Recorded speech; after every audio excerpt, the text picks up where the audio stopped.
खुलुमबाय बेयो बड'लेण्ड इंखं टेलिभिजन दिनै 18 जुन 2022 शनिबार खालि सानसेनि बरादखौ नोंथांमोननि खाथियाव लाबोदों आं सदानन्द दैमारिया।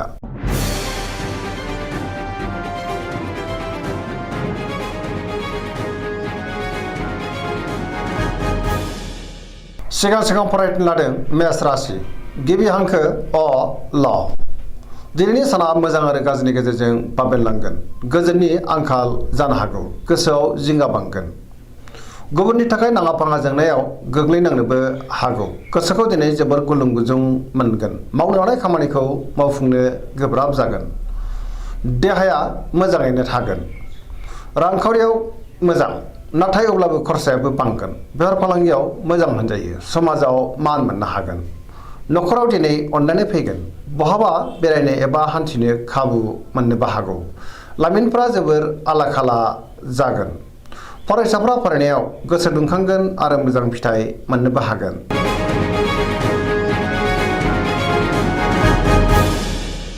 वृष राशि गिबि हांखो इ उ ब। दिनैनि साना मोजां आरो गाज्रिनि गेजेरजों बाबेनलांगोन। गोसोनि साननायफ्रा देबर नांगोन। गुबुननि हेफाजाब मोननो गोब्राब जागोन। गोसोखौ दिनै जोबोर गोनो गोथो मोनगोन। गोसोनि बोलोआबो दिनै लोरबां जागोन। मावनो लानाय खामानिखौ मावफुंनो गोब्राब जागोन। समाजाव मान मोननो हागोन। रांखावरियाव बारा मोजां नङा। मोननो गोनांफोरखौ दिनै मोननो गोब्राब जागोन। बेफार फालांगियाव बारा मोजां नङा। गोबां खहा जानांनो हागौ। बहाबा थाङोब्ला मोजां आरो मोजाङैनो हान्थिनोबो हागोन। न'खराव बिसि फिसायनि गेजेराव अनलायनाय फैगोन। देहाया मोजाङै थागोन।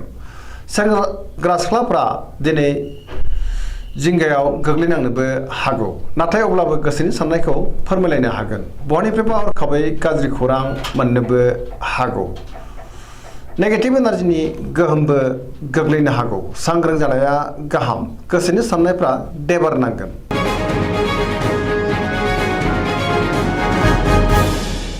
मिथुन राशि गिबि हांखो क स। दिनैनि साना बारा मोजां नङा। नेगेटिभ एनार्जिनि गोहोम गोग्लैगोन। गोसोखौ दिनै जोबोर आला खाला मोनगोन। मावनो लानाय खामानिखौ मावफुंनो हागोन। देहाया बारा मोजां थानाय नङा। हरखाबै लोरबां जानो हागौ। जानाय लोंनायाव सांग्रां जानांगोन।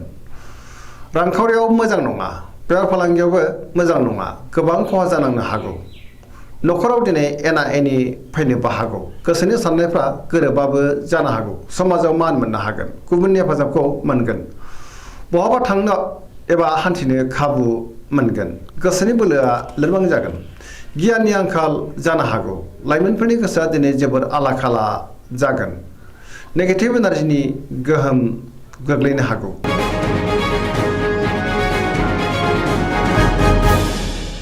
कर्कट राशि गिबि हांखो ड ह। दिनैनि साना जोबोर मोजां। नाथाय अब्लाबो गुबुननि हेफाजाबखौ मोननो गोब्राब जानो हागौ। गोसोखौ जोबोर गुलाय गुजायबो मोनगोन। मावनो लानाय खामानिखौ मावफुंनो हागोन। रांखावरियाव जोबोर मोजां। बेफार फालांगियावबो जोबोर मोजां होनजायो। मोननो गोनांफोरखौ दिनै मोननो हागोन। देहाया मोजाङै थागोन। गुबुननि हेफाजाबखौ मोननाय नङा। गुबुननि गोसोखौ बोनोबो हानाय नङा। न'खराव बिसि फिसायनि गेजेराव अनलायनाय फैगोन। बिदा फंबायजों मोजां सोमोन्दो थागोन। बिमा बिफानि अननाय आरो बोरखौ दिनै मोननो हागोन। गुबुनजों गोरोबनानै थानो रोंगोन। लाइमोनफोरनि गोसोआ दिनै जोबोर रमान्टिक जागोन आरो गावबा गावनि गोसोनि साननायखौ फोरमायलायनोबो हागोन।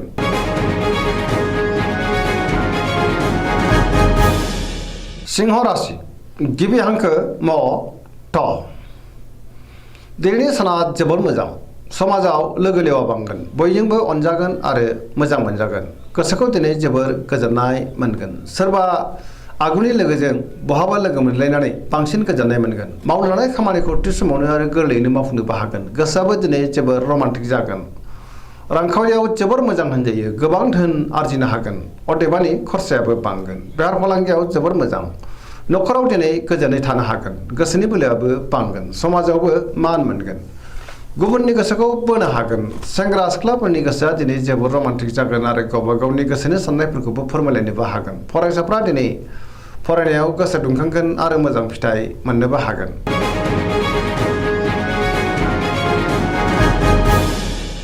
कन्या राशि गिबि हांखो प ट।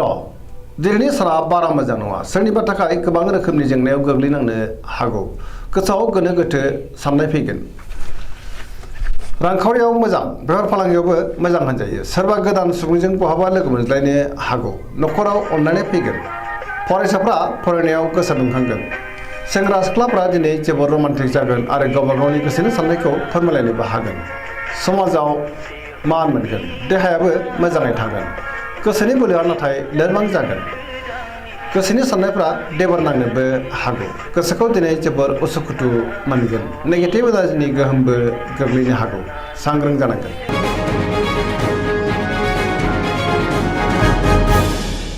तुला राशि गिबि हांखो र ट दिनैनि साना मोजां आरो गाज्रिनि गेजेरजों बाबेनलांगोन बहाबा दावबायहैनो एबा हान्थिनो खाबु मोनगोन गोसोखौ दिनै जोबोर उसुखुथु मोनगोन गोजोननि आंखाल जानोबो हागौ गुबुननि थाखाय गोबां जेंनायाव गोग्लैनांनो हागौ गोसोनि साननायफ्रा देबार नांगोन मावनो लानाय खामानिखौ मावफुंनो हागोन देहाया मोजाङै थागोन रांखावरियाव मोजां मोननो गोनां धोनखौ दिनै मोननो हागोन न'खराव बिसि फिसायनि गेजेराव अनलायनाय फैगोन बिदा फंबायजों मोजां सोमोन्दो थागोन समाजावबो मान मोनगोन बेफार फालांगियाव मोजां होनजायो फरायसाफ्रा दिनै फरायनायाव गोसो दुंखांगोन आरो मोजां फिथाइ मोनगोन गोसोनि साननायफ्रा जाफुंगोन अब्लाबो नाथाय नेगेटिभ एनार्जिनि गोहोम गोग्लैनो हागौ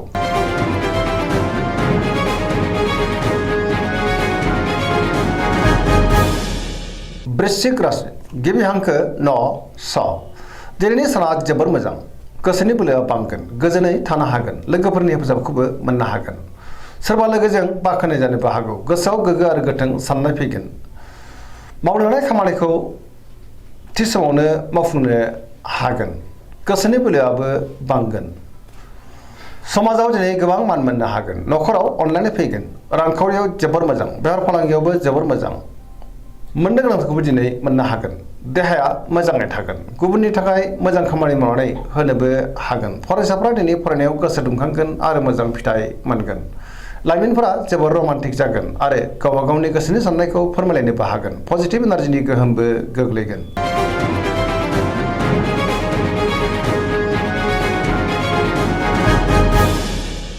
धनु राशि गिबि हांखो ध फ भ दिनैनि साना बारा मोजां नङा गोजोननि आंखाल नुजाफैनो हागौ गुबुननिफ्राय हेफाजाब मोननो गोब्राब जागोन गोसोआव नेगेटिभ साननाय फैगोन नेगेटिभ एनार्जिनि गोहोमबो गोग्लैगोन सोरजोंबा रायखोमा जानोबो हागौ गोसोनि बोलोआ लोरबां जागोन धोरोमारि बिथिङाव नाथाय गोसो दुंखांगोन मावनो लानाय खामानिखौबो मावफुंनो हागोन रांखावरियाव बारा मोजां नङा नाङा फाङा खरसाया बांनो हागौ बेफार फालांगियाव बारा मोजां नङा देहाया दिनै मोजाङैनो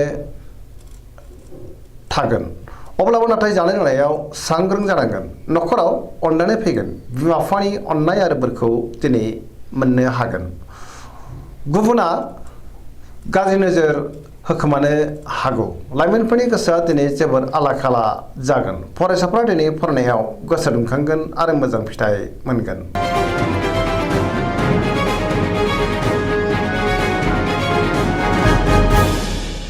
मकर राशि गिबि हांखो ख ज दिनैनि साना जोबोर मोजां सिगांनि बबेबा जेंनाफोरखौ दिनै सुस्रांनो हागोन बहानिफ्रायबो मोजां खौरां फैनोबो हागौ गोसोखौ दिनै जोबोर गोजोननाय मोनगोन देहायाबो मोजाङै थागोन गोसोनि साननायफ्रा मोगथाङाव जाफुंगोन रांखावरियाव दिनै जोबोर मोजां मोननो गोनांखौ मोननो हागोन बेफार फालांगियाव दिनै जोबोर मोजां मुलाम्फा मोनगोन सोरजोंबा बाख्नाय जानोबो हागौ मावनो लानाय खामानिखौ थि समावनो आरो गोरलैयैनो मावफुंनो हागोन पजिटिभ एनार्जिनि गोहोमबो गोग्लैगोन लाइमोनफोरनि गोसोआ दिनै जोबोर रमान्टिक जागोन आरो गावबा गावनि गोसोनि साननायफोरखौ फोरमायलायनोबो हागोन बहानिफ्रायबा मोजां खौरां फैनोबो हागौ फरायसाफ्रा दिनै फरायनायाव गोसो दुंखांगोन आरो मोजां फिथाइ मोननोबो हागोन धोरोमारि बिथिङावबो दिनै गोसो दुंखांगोन पजिटिभ एनार्जिनि गोहोम गोग्लैगोन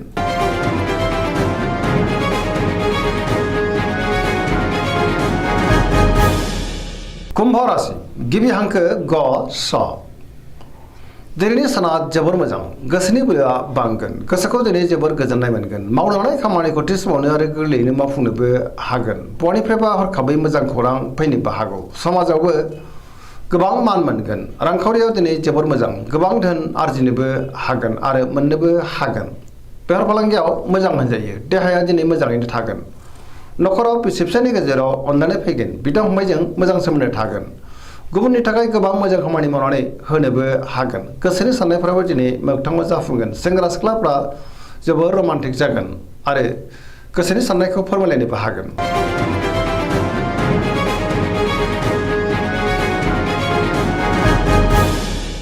मीन राशि गिबि हांखो ड स। दिनैनि साना बारा मोजां नङा, माबा मोनसे गाज्रि खौरां फैनोबो हागौ, गोसोखौ दिनै जोबोर आला खाला मोनगोन, गोजोननि आंखाल जानो हागौ, गोसोआ दिनै लोरबां जागोन, देहाया मोजाङैनो थागोन, रांखावरियाव मोजां, बेफार फालांगियावबो मोजां, न'खराव अनलायनाय फैगोन, गुबुननि थाखाय नाङा फाङा जेंनायाव गोग्लैनांनोबो हागौ, सांग्रां जानाया गाहाम, गोसोआ दिनै जोबोर आला खाला जागोन, नेगेटिभ एनार्जिनि गोहोम गोग्लैनोबो हागौ, गोसोनि साननायफ्रा देबर नांगोन। दिनैनि राशि फरायनाया एसेनोसै, जोबनायाव बेखौनो खावलायो जाहाथे नोंथांमोना सानफ्रामबो जोंनि बे बड'लेण्ड इंखं टेलिभिजनखौ नायबाय थायो आरो साबस्क्राइब खालामो, लोगोसे लाइक खालामो आरो शेयार खालामो। एसेनोसै, गोजोन्थों।